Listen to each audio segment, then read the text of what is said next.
Hey guys, it's Zach here. As Rich mentioned last week, I'll be joining the channel as part of a regular contribution just to give you guys a Southern Hemisphere insight into major rugby talking points.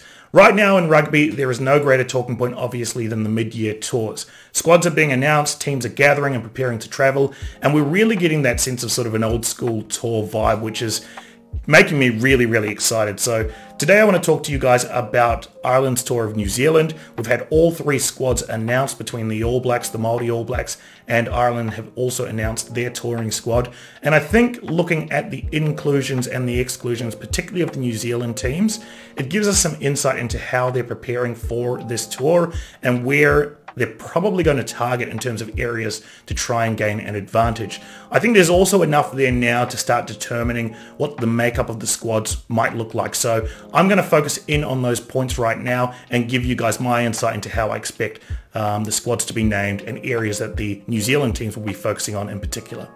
In recent years, Ireland have definitely had the better of the All Blacks, winning 3 of the last 5 encounters.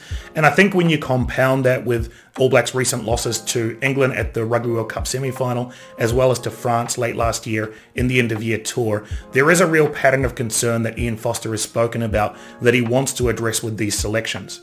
I also want to talk about a narrative that's floating out there that Ireland are susceptible to physical play. I think there's far too simplistic a view, the data points being obviously losses to France as part of the Six Nations and at club rugby level Leinster dropping games to La Rochelle as well as the Bulls. As I mentioned, I think that's far too simplistic a view. I think there are specific areas of contact that Ireland excel in and that the All Blacks will be looking to improve in order to gain dominance physically over the Irish. So if I just touch on a couple of those points, I want to start with gain line dominance. So one thing Ireland does really well is recycle the ball quickly, and they're so well drilled that they attack channels in close to the ruck, slightly wider with their forwards, and even to the full breadth and edges of the field extremely well. That rotation and that speed puts defenses on the back foot and enables them to get gain line dominance.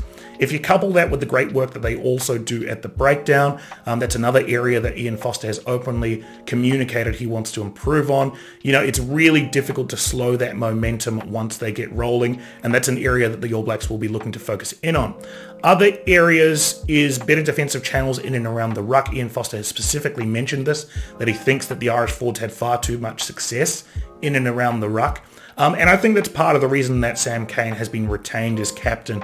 There's a lot of debate right now about whether Sam Cane should be captain or not, whether or not he's even worthy of being in the All Blacks given other loose forwards are performing really well. I'm not going to enter into that debate, but what I will say that he does well is he defends those inside channels in and around the ruck extremely well. He can be relied upon to make tackles and to defend well in close. So I think that's a big reason, that and his leadership and experience is a big reason why he's been retained as captain at this point in time. Set piece is going to be another real area of focus. When I look at recent exchanges between these two teams, the line out to a degree cancels itself out. I don't think either teams are looking at the line out as areas that they can gain a real advantage. Both teams do very well in the line outs, but I think the scrum is an open contest.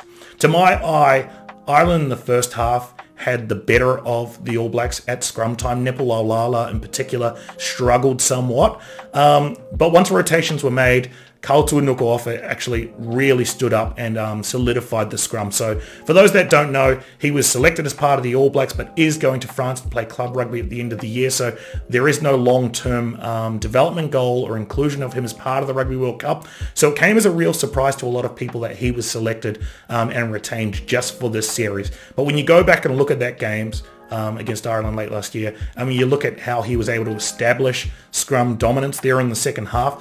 I think that's a big clue why I actually think he will probably start in the first test at Eden Park. Other areas I want to focus in on, so, a common narrative as well is the rush defence of Ireland. So, Fozzie, Ian Foster is looking at ways to beat the rush defence through distribution, through kicking through the back, and players that can really achieve that, as well as high ball defence. I think, there's been a lot of talk as well about Will Jordan potentially filling that role at fullback. I am certain, based on Ian Foster's focus on high ball defence, that he will select Jordie Barrett there at 15. That's my personal view, is Will Jordan probably deserves an opportunity, but I'm certain that Will Jordan will probably play on the wing, and Jordie Barrett will be there at the back, mainly for his work under the high ball. Okay, now that we've identified those focus areas, I'm going to throw some names that I expect to be as part of the rotation to really try and lift the advantage for the All Blacks in those areas. First name I'm going to throw out is Samisoni Tokeaho, probably the form hooker in Super Rugby this year, and what he brings to the table is he's a fantastic ball runner, good scrummager, but in particular, he has a high work rate with ball in hand, and he's able to continually come forward at defences. I expect that he will play a rotation role off the bench. Obviously, you've got the experience there of Cody Taylor, but Samisoni Tokeaho should get significant minutes as part of this series, and mainly for his ability to run over the game line through his physical ball running. If we look at the props, I mentioned Tuinukuafe, Carl Tuinukuafe. I think he will start to establish set-piece dominance and give an opportunity for some of those younger, more dynamic props to come in off the bench. When we start to look at the locks, so it's a really interesting mix here. We've got, a high degree of experience, obviously, with Sam Whitelock, Brodie Retallick, and now Scott Barrett. Tupou Vaa'i is probably the next most experienced and exciting younger player, and then Josh Lord's there as cover. I suspect that the All Blacks may go with a 6-2 split for this series. When I look at those factors that they really want to improve on that we mentioned, I think there is an opportunity to throw a lot more forward pressure at Ireland to try and gain that physical advantage. So if I was selecting the team, I would be looking at starting the Crusaders locking combination of Sam Whitelock and Scott Barrett, and then rotating with the Chiefs rotation of Tupou Vaa'i and Brodie Retallick. So that's just my thoughts. I think they may elect to do something innovative like that. It certainly had success for other teams in those areas with the 6-2 split. When I look at the loose forward trio, very interesting mix here, and obviously Sam Cane being named as captain means that there are limited options here to some degrees, but his defensive work in particular is probably an area that they want to focus in on, and part of the reason he has been retained there as captain. You can expect Ardie Savea to start. The only question is what way do they want to go in terms of the next best option. Dalton Papali'i currently injured, although he may feature in the Super Rugby final this weekend. Then you've got the option of Akira Ioane, obviously good ball runner, great skills. I think they will fall on Akira Ioane to play the out-and-out 6 physical presence role, and then have Ardie Savea there and Sam Cane there also at 7 and 8 respectively. When we look at the halfbacks, the big question is whether or not Folau Fakatava will get a run as one of those new, young and exciting players that has been named as part of the squad. I suspect that he will get a run, and mainly because of his defensive work in and around the ruck. As I mentioned, those inside channels are a real area of focus for the All Blacks, and he brings physicality as well as answers, just continues to ask questions on attack in and close to the ruck as well himself. So there's an opportunity for him to assist in gaining advantage over the gain line, and as well as defending the gain line there. I think those are two areas of strength that he really brings to the table. Big question mark on who will play 10, Richie Mo'unga or Beauden Barrett. You'll have to tune into the Super Rugby final this weekend to see who gets the better of the other. I'm not going to try and predict it right now. That one is far too close to call. When we look at the centres, what we're looking for is to balance two things. One is obviously the ability to break the line and ask questions of the line. The other is the ability to beat the rush defence. And the third is probably to set up defensively for the inevitable shift that comes as part of that Irish ball playing out the back and to the wings using the full width of the field. But, there's a number of different options they could look at here. Quinn Tupaia, Roger Tuivasa-Sheck potentially as well. In terms of the wingers, they will be looking for out-and-out ball carriers that can both get over the gain line as well as assist in some defensive play. So I suspect the likes of Lester Fainga'anuku could get a run because of his versatility. Really exciting player, big ball runner. It'll be interesting to see if they do unleash him here as part of this test series. I think it's the perfect opportunity for him. As I mentioned, sort of towards the back there, that 15, they are looking for players that can diffuse the high ball, and I expect that Jordie Barrett will be named there at the back. Key areas of note off the bench. If they do go with a 6-2 split, it opens up a couple of opportunities in the forwards. I mentioned the likes of carrying 2 locks, but who would you carry as part of the last loose forward there off the bench? I would think it's a great opportunity for someone like Pitagus Sowakula, big physical presence, big body, who can really sort of dent the gain line there with his ball running expertise. So, and if you're carrying, a number of 7s as well, it gives you an opportunity to bring in a more physical player there towards the back. In terms of the back line, really depends on who they are going with. I mentioned Fakatava, but they will be looking for versatility here. Lester Fainga'anuku gives you the opportunity to cover 13 as well as wing. Geordie Barrett now can cover inside centre. David Havili can cover inside centre, outside 10, wing. Fullback, we've seen him play as well. He really is a jack of all trades.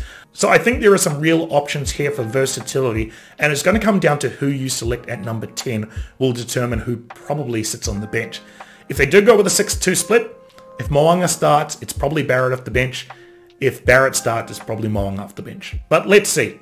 That's the All Blacks. Now, when I look at the Maori All Blacks, they've gone with a really physical squad, really big human beings. And there's a number of players here that, as we know, high-profile All Blacks that have been pushed out of the squad right now. So the likes of TJ Perenara, Brad Weber, Tyrell Lomax is another All Black that has missed out on selection and has instead been selected in the Maori All Blacks. And there are a number of players here as well that have been constantly, for a number of years now, pushing for selection at the All Blacks level. So a couple of names to look out for. Ollie Norris. I'm actually really excited for the Type 5 of the full squad. The Type 5 is probably making me most excited. You've got Tyrell Lomax, who I mentioned, not retained in the All Blacks, so something to prove. Ollie Norris, who is an up-and-comer player who I think will definitely be a future All Black, but an opportunity to show his skill set right now against Ireland. Kurt Eklund is one of those players at hooker who is there or thereabouts, is right on the peripheral of an All Black selection. He was probably, if not the first, second or third, right there in terms of best performing hookers in Super Rugby this year. So he is a player who is constantly pushing his case for an All Blacks jersey, but unfortunately always falling short. Josh Dixon is another name that fits in that category. He is a player that is always performing well at Super Rugby level, but just can't seem to take that next step into the All Blacks. And then you've got Isaiah Walker-Leawere, so huge human being and, you know, big lock. So that is a big mobile forward pack that they have selected. And you look at Tamaiti Williams coming off the bench as well. So 140 kg propping monster. They've gone with physical stature here. There's no doubt about that. So it's going to be interesting if they can get that physical dominance. Where there is an opportunity for Ireland is in the back row, in the loose forwards. I think when I look at the names, Billy Harmon, great player, Reed Prinsep, great player, but I do think they are susceptible in the breakdown. So I think Ireland have an opportunity to gain some advantage there. TJ Perenara and Brad Weber we've spoken about as highly experienced halfbacks, and I think having the experience in your squad at the 9 gives a real ability to influence and lead for both the forwards and the backs, playing a crucial role there. When we look at other players of note that I'd like you to be aware of, so Ruben Love, great young player, highly skilled, great performer. He's a player that I think is almost ready to announce himself on the world stage. Alex Nankeville, another great performing centre there who I think was very close to a call-up. And probably the other player that I would encourage you to keep an eye on, Zahn Sullivan. He's been touted as a future All Black, showed great skills for the Blues when he did get his opportunities, and is just a really tall monster. I think he's close to 190, 2 metres tall, so likely to play fullback or wing, but a great option there at the back. So that's a little bit of a preview, I guess, of both areas that the All Blacks will be looking at focusing on, some of the selections that have been thrown around, how I expect the rotations to play out, and also what you can expect from the New Zealand Maori. So, you know, I have gone quite detailed on this one, guys, because I've got a lot of thoughts on how the squads are going to be made up. I've given you some of my initial thoughts here, and we're going to continue to do this as we get closer and closer to the games themselves and as we get more information on the squads as they evolve. But I hope you've enjoyed that. Quite detailed analysis today, guys. And I tend to focus on detailed analysis. So if you want to check out more of that, come over to my channel, Haka Time Rugby. I will be here, as I mentioned, as a regular contribution and probably on a weekly basis. So looking forward to chatting with you guys and looking forward to giving you more Southern Hemisphere perspective on the upcoming games. Talk soon.